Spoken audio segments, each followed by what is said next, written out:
It sounds like we might have to remake. Oh, there it is. Okay.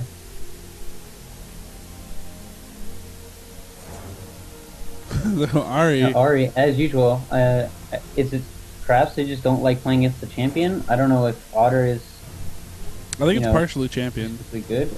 I mean, Ari and Shen seem to be really typical bans. So far, we have exactly the same bans as last game. Um, And yeah, yeah, I think we're going to see the exactly exact same ban. bans.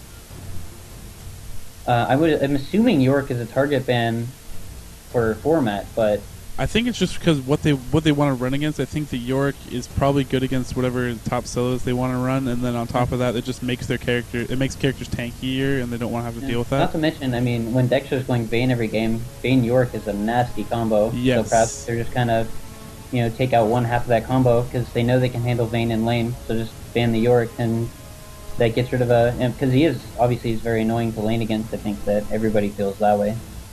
And Cannon ban, that's actually really interesting. So they're foregoing the Rammus ban to ban Cannon instead. Perhaps tired of going against the AoE comp. Yeah, and I mean, Kennen really just as a ban period, like, there's no counter pick really to Kennen. Like, there's no really just like, oh look, now we countered Kennen. You basically just throw him anywhere, plug him in anywhere, and he does well in any lane. So it's just kind of removing that utility pick. For sure. And opening He's up. definitely solid. He got. Yeah. I think it was a couple patches ago that he got some buffs, and ever since then he's been top tier for sure. And obviously they had trouble with him last game. So other than that, though, we have 5 of the same bans, and then Kennen instead of Rammus. So I'm curious. Ashe, very interesting pick. So that might be for counter. I mean, you would run that in Kite. You can do counter initiating with that and stuff like that too. So will be interesting. Hank M almost wanting to auto lock in a Morgana pick. I know he can actually play Morgana pretty well. Seen him do it in past tournaments. And they're just going to lock in Soraka again for their support player. I think their support player is kind of one of the newer players they've added on here. So imagine this really, he knows how to play Soraka, so they're going to give him Soraka every game that they can. I think both of those picks are pretty solid. I mean, especially if he's good with Soraka, if he's comfortable with Soraka. I mean, Ashe is probably best in lane with Soraka, so if you can take that combination away, take away the sustain with Ashe to try and force something early and, get a little bit more advantage, because Ashe, obviously, similarly to Vayne, very weak in lane until you get that Enchanted Crystal arrow, so I'm not sure if that was just to prevent Sanctified from taking Soraka, or if they just wanted Soraka early. And then obviously Morgana's shield is very good against the arrow too. Yes. See a Tarek pick.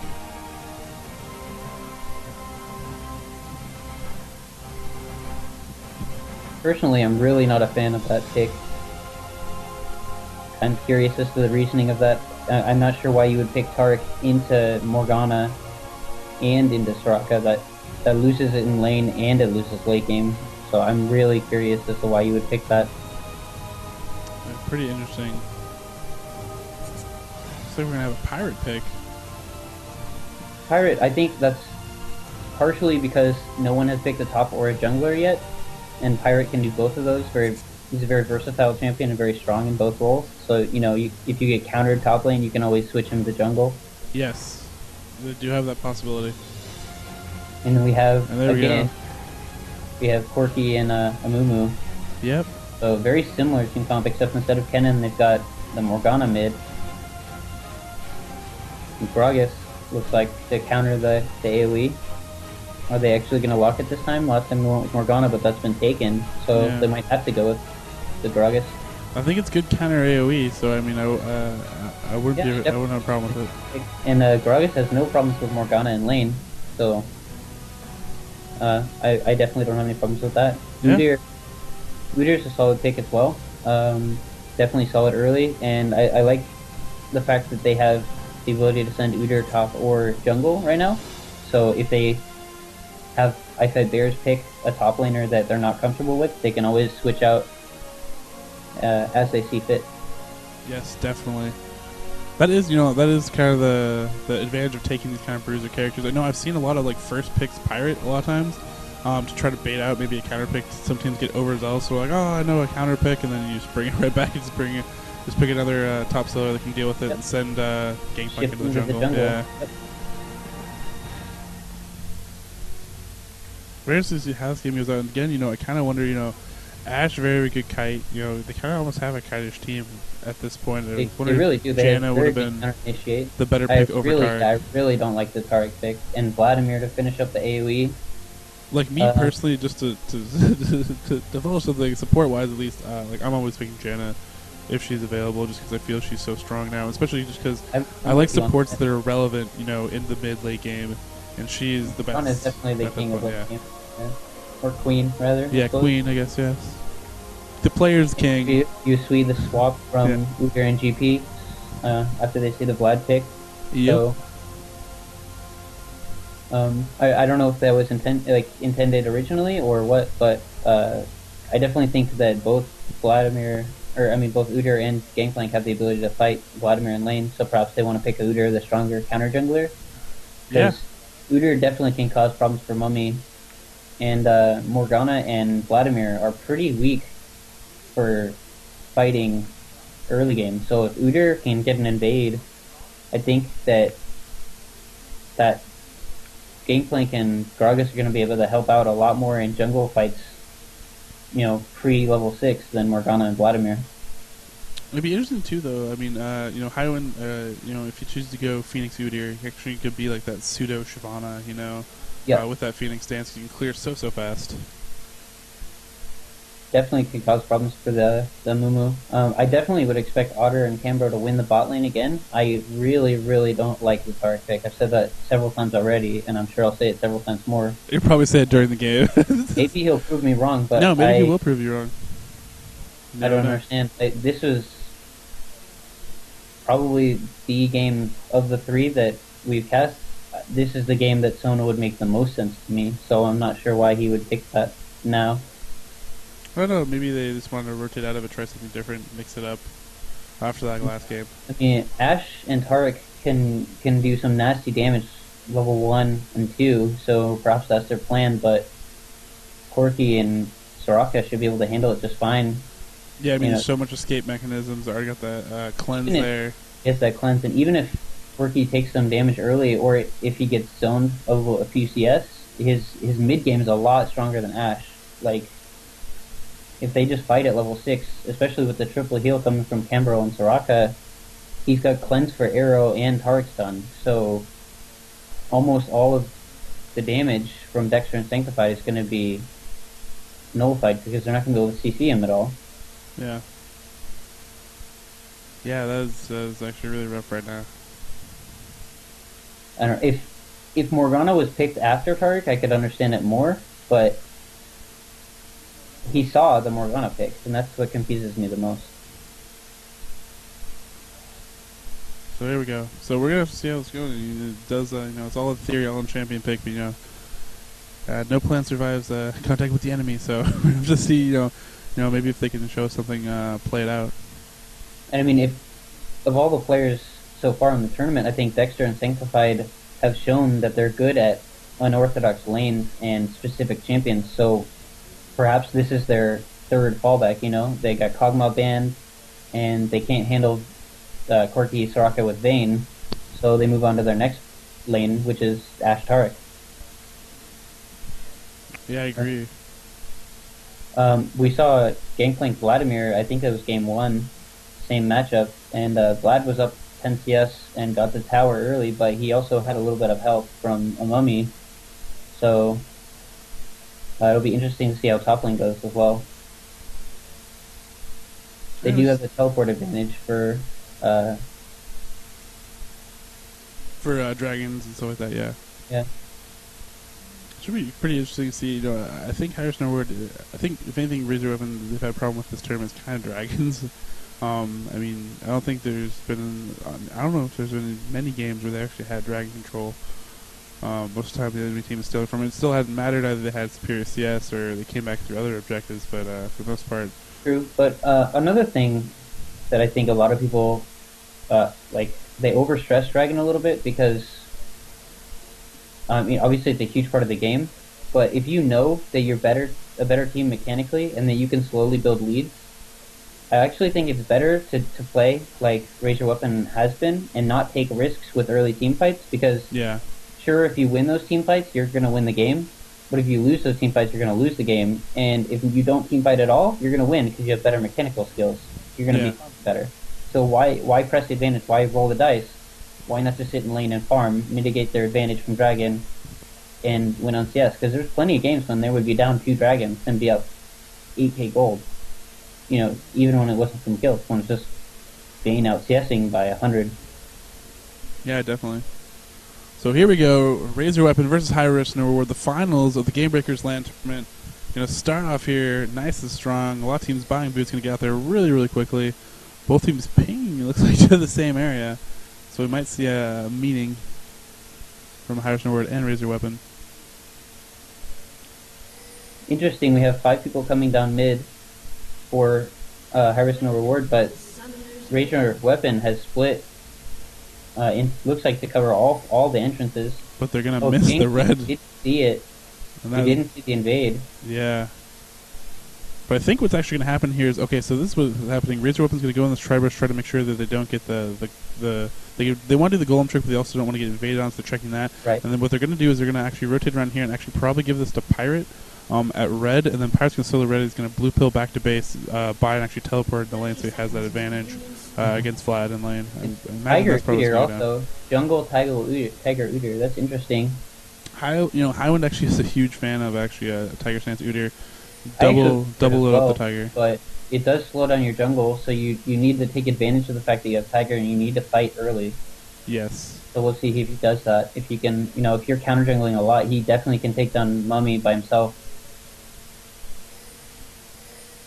Interesting, they do back out. They could have taken the blue team's red quite easily, but it looks like they're just going to go for golems, or not golems, perhaps wraiths, and then leave, but their own red will get stolen for sure. Yes. I believe Matt will take this. Maybe Highwind will. We'll have to see here. We do have Corky stealing wraiths there, counter jungling Udyr a little bit. That's a little bit interesting, knowing that Dexter's going to get the advantage of the double golem and trying to mitigate that a little. Although Dexter did reset the double golem. That's very frustrating. Yeah, so I think since actually, Highwind is going to take this red just simply because, he did go Tiger Stance. He's going to want that so he can actually go for a gank. Probably going to see an early gank, maybe on Hank here. Yeah, he could gank or top. If Bears before he even gets his pool. Yep, here we go. Yep, and he does have boots too. Pirate's still going to lead the way. There we go. Oh, this is trouble. He doesn't even have flash. Double loaded up Tiger Stance right there. No stun though. Did he not have Bear Stance? He leveled Turtle. That's I don't, maybe a misclick or yeah. If he went Bear Stance, that would have been locked in for a kill. The other thing he could have done once he stole red is he could have camped the bush over by Raise and simply pick up a Moo, yeah. Because he was level 2. Tiger Stance Udyr definitely could take down Mummy because Mummy only had his tears at that point, his tears and tantrum, and he would easily win that fight. And he's now gonna take the race, but his teammate his own teammate already counter jungle, yeah. Oh, that's funny. For shame. And Udyr now trying to actually take out blue, and he will take out blue. He's gonna rotate over, and Mummy's actually gonna steal red back, knowing that red is down after that early gank. So gonna take his red back. Looks like Mummy will get this right here. And come bottom now. Dexter is definitely vulnerable for a gank here. They do have that ward at the tri-brush, so they will see this. How fast did they react? Yeah. They've got a good shot at getting a kill here. No, yeah. That ward. You're right, I didn't see the ward. There's the stun. Gets some decent damage down. But top lane, Matt, he has the advantage of Vladimir not having heal summoner spell, and he's using it. He knows that Fight Bears can't fight him now. Yeah, and Vlad, took that to actually have an advantage in top lane, and it let him survive over a flash, I guess, technically. But at this point, he wanted to use that to try to win the lane. He's not going to have it for a little bit here. Mm-hmm.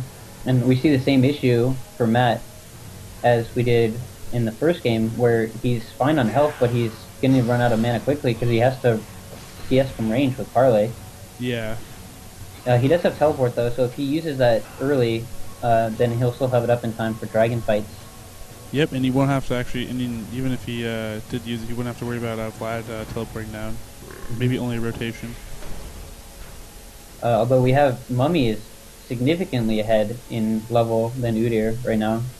Could prove to be troublesome if Mummy can get level 6 and then force a dragon fight. Udyr is notoriously bad at level 6 compared to other junglers because obviously he doesn't have an ulti. Yep.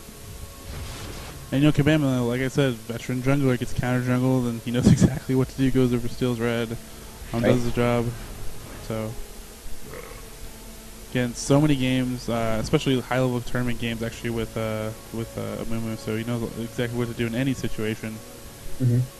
Good harass by Otter there. Gets Dexter to about half and then Valks out to avoid the stun. And looks like they're significantly winning bot lane again. Yeah, actually, just to point out too, even though they actually did, buff the stun speed, the missile speed of the dazzle from Taric, still, Valkyrie can still get away and create a gap, so the stun's very not really effective. Yeah, definitely. It looks like Gragas is doing fine mid here. He's obviously going to be down in CS a little bit to Morgana due to his lack of range, but I think he's handling it pretty well. He's actually not down by that much. He's only down by about 5. Yeah, if you can get a couple of Doran's rings or convert that, I forget how many it takes. Usually it's around 2 or 3. If you can get those early, you can actually clear those back minion wave, in one barrel. And that actually farming. That creates a lot of problems for Morgana because if you can clear the waves instantly, she has nowhere where she can drop her pool because the creeps are always moving. Yeah. So we do have Udyr bottom. Looks like he tried to gank but was not successful. Corki obviously is going to be tough to gank, especially if Soraka's positioning safely. Yeah, and we've seen some really, really good actual engagements from Razor Weapon a lot of times, and just Soraka just tanks and heals through it. And Dexter's had been super farmed to actually deal with Soraka.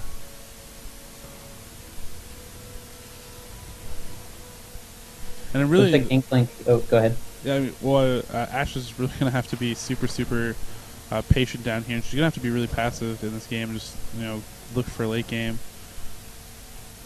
Yeah, and she's not behind by that much. It looks like she's down by 12, but she's got, a couple creeps here that she's about to kill.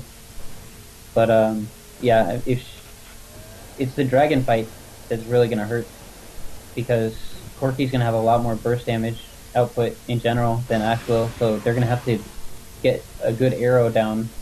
And the problem with that is they can't arrow Corki, and they can't arrow anyone next to Morgana. So who are they going to arrow, right? Because they've got Cleanse and Black Shield. Yep.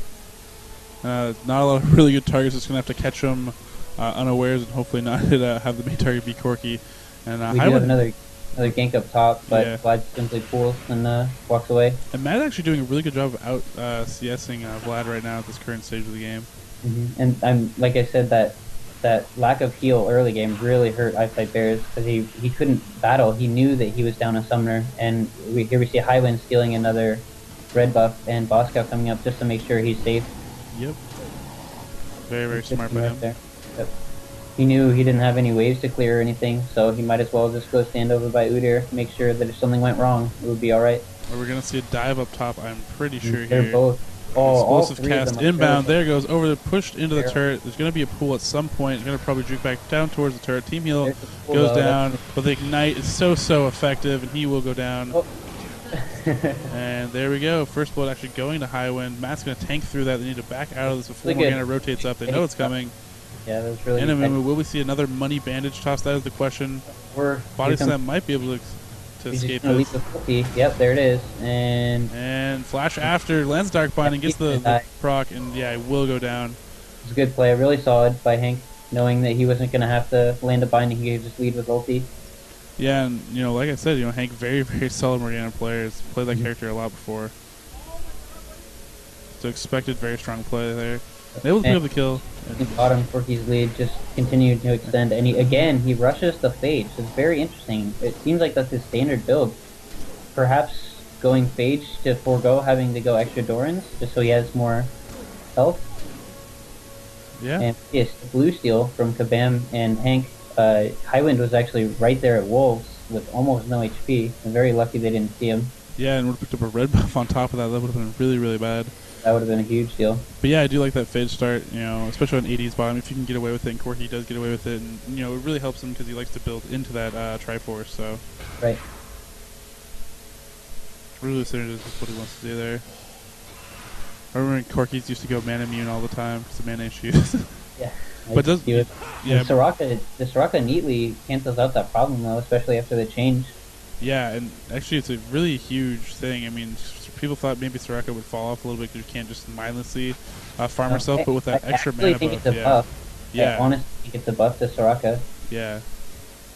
A lot of people panicked, thought it was thought it wasn't, but yeah, I like that though, because you know, like she at least has like a few choices at least instead of just being mindlessly. And there we go, stun onto the cleanse, Valkyrie out of it. Now Corky actually gonna come back in. Now that he has that range advantage, sanctified. Taric, and he can just poke down Taric from range. Yeah, and having to pop flash as well to escape this. And meanwhile, Hank actually getting a kill in mid combined with Kabam there. They did have to use Mummy ult, but definitely sets up dragon potential with both Taric and Ashe using ulti, and then we have Gragas dead mid. They could push for a dragon right here. It was actually pretty interesting, actually, that Dark Bunny actually looked like it went through Highwind when he was running around there. Probably just like a glitch of where the character is, but perhaps one of them is lagging a little bit too. Yeah. Oh, Cambro is in trouble here. Trying to engage onto Soraka. That's not what you want to do. Sanctify getting caught out here. Definitely going to go down. Just trying to run in there, either pick up a kill or just sacrifice really themselves. Really good bait by Cambro. I have vision of the whole map and I still didn't see it coming. And Soraka, you know, just I mean, there's so much baiting potential there too, just simply because you know. They knew Arrow was down. They knew Taric had no summoner heal. You know, they just fought them right before that. You have to look. You just have to look out for that healing potential from Soraka. It's just so hard to kill. You think you can get a kill off of it. There's so many heals come in. And it's just really hard to deal with. Plus, she does have she can or a lot of times actually you can have exhaust mix in there too, but they don't actually have exhaust this time. Right. I'm being crazy to talk. But yeah, a little bit tired, casting for a long time. We do have Vlad catching Udyr in the jungle. He might go down here. Yeah. Flash over the wall. Good job. Will survive out of this, but Morgana is rotating. It's going to be a bad. It's going to be good shark biting. Hopefully, a little bit joke around there, but Pool will seal the kill. Now Hank going to land this ult 2 explosive cast to cancel it. Good explosive cast right there. Yes.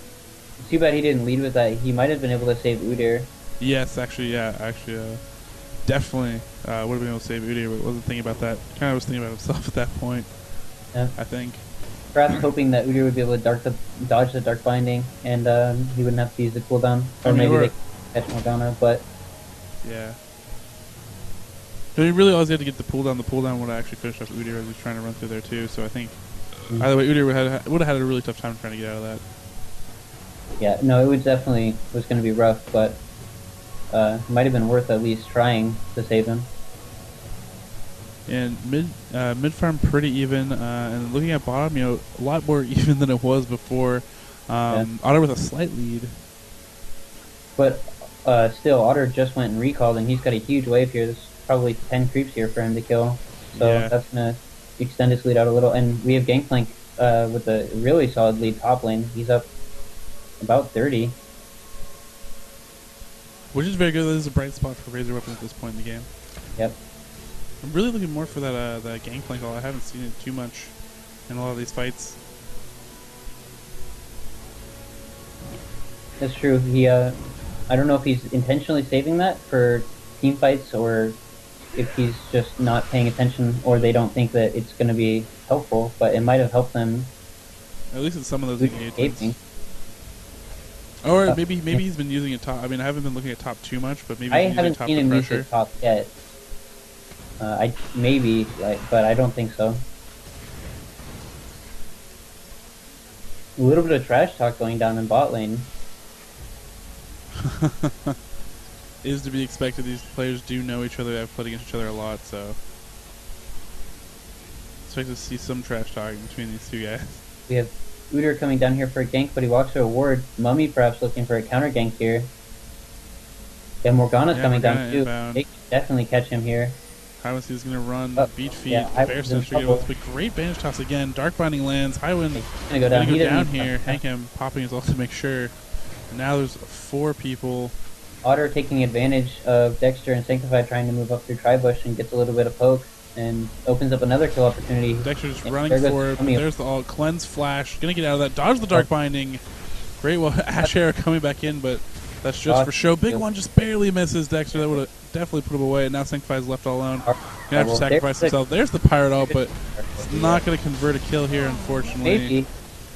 Nope, there's the Rocket ulti. Yep, so much heals. Yep. Super safe, and now bot turret's probably going to fall. Actually, no, they're going to keep it. There goes the Gangplank teleport. And they're not going to... It looks like they want to leave the bottom tower up intentionally, just to prevent Ashe from catching up in farm, perhaps. But quite a big lead developing. It's now 6-1 in kills. Morgana actually has a hand in 5 of those 6. Good map awareness and moving around to the team. Yeah, great rotation. Yeah, she's actually. I mean, she got a lot of those kills. Countering the counter jungling and stuff like that, and rotating bottom. So, I mean, good play by Hank right now.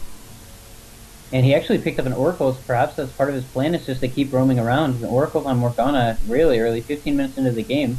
It's very interesting. And she can kind of get away with it too, because I mean, she has those kills, so she has she feels pretty farmed up, and she's pretty tanky. Definitely strong. Yeah, and she's got that black shield, so it's going to be hard for them to catch her. And it might actually draw focus on her as she goes in there. And Black Shielder might be a little bit in vain as the rest of the team comes in. Dexter actually going down to just a few hundred health just from the poke. Otter didn't even have to commit under turret, he's just poked him down. Uh-oh, there we go, there's the Morgana rotation. Highwind trying to run out of this. Ult over the wall, flashes out of this. Otter chasing still. Missiles just barely missing. Look at Ashe is trying to reach. Dark Baiting just on its heels, but Dexter and Highwind are low. Here comes Gragas. There's Gragas. Oh, runs out of this. He's getting chased by Mumu, so he keeps running, and this turret's not safe at all. This turret's very, very low. He can just good ult from Kabam. We might actually see a dive here. He can just sit here and continue to poke with skill shots. And there we go. They actually did pick it up. That was pretty funny. Ashe was so focused on trying to get an arrow onto Corki, he wasn't paying attention to the binding, and Corki just cleansed the arrow anyways. Yep. And Morgana actually walking through a ward there with her Oracle. And there she returns to cleaned up. It looks like they're going to push down this turret and then perhaps move on to Dragon when it pops up. So Bosco backing up. Should back away from this turret. It's not safe. It's a trap. He's just poking it down, I guess, with arrows, trying to get some damage in. Maybe make it so they can initiate a little further on when his teammates return. There's Gangplank, has to recall top. He has no mana. Vlad's gonna do some serious damage to the turret right here, and Gangplank doesn't have teleport. Perhaps he's gonna ulti?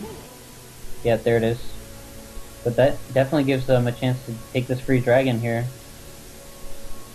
Because there's no Gangplank ulti and no teleport up. Yep. Again, that Morgana Oracle coming through. Yep. Very, very smart play by Hank there, actually. He swings down. I mean, HRNR is looking very, very strong as good in this game, and definitely, dictating the pace of this game. Making their moves, and RaiseYourWeapon a little bit lost here. But now, bottom turret is down, so they do have that advantage. I really feel like High Risk No Reward is just pressing their advantage really well. They know that they got their early kills. They know that they've got slightly better team comp, and they're using it. Morgana's definitely got control of mid. He's roaming freely, and it's really helping his team out. You think it would be a little bit hard too, because Gragas actually rotated down to help in that the last fight that went down bottom. But Gragas should be able to push really, really hard when Morgana does go missing. So if they do see that does happen, Gragas' decision to go looks like he's going Woda first. I really don't like that decision. No, I don't know either.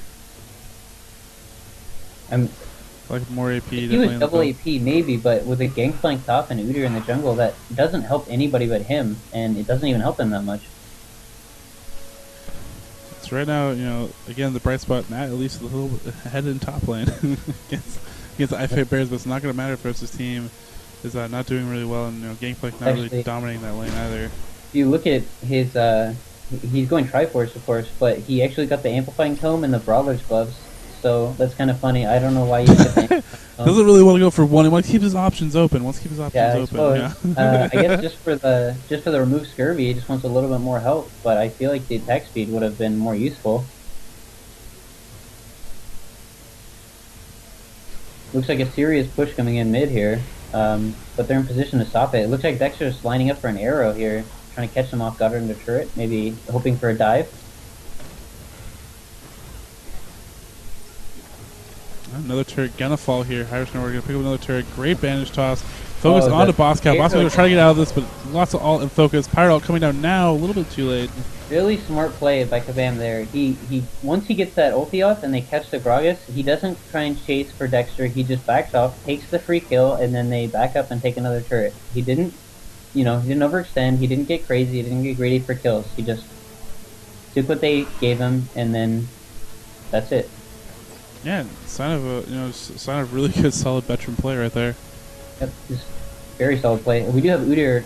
I think this is a smart play by him responding and taking turrets, because even if he was mid right now, they wouldn't be able to defend this and still be 3v4. Yeah, so definitely helping, but meanwhile mid is falling here. Great poke. They might be able to initiate here. They do have arrow, and they do have... There it comes in, but it's going to be cleansed out instantly. Black Shield actually going on to Corki as well. Corki's going to turn around, deal tons of damage here. Big one, going to pick up Tark, and then just going to have to go in full retreat here. Not able to pick this up. Minion creep jumping in to take a Dark Binding for Boscow there. That's what I was talking about with the Tarek pick. He literally stunned into a Black Shield and then did nothing else for the entire team fight, and then died. That was it. No, I completely agree with your analysis. I'm almost trying to pick up a kill with that blue pill. He gets out just in time. He did force the heal from Vladimir, though, and, I mean, comparing cooldowns, it's definitely worth it. 270-second cooldown to about a 70-second cooldown. Hank actually wants to 1v1 this. Oh, is he going to... No, Gragas turns around, pokes him down. He might lose Oracles here. Yeah, he's definitely going to lose Oracles here. Hank's getting a little bit greedy there. Yeah. Just a little bit, but Hank, that's kind of his. I mean, if there's any weakness for Hank, it is, he did get overzealous. He saw it game on with the Sivir. This could really help bring them back into this game.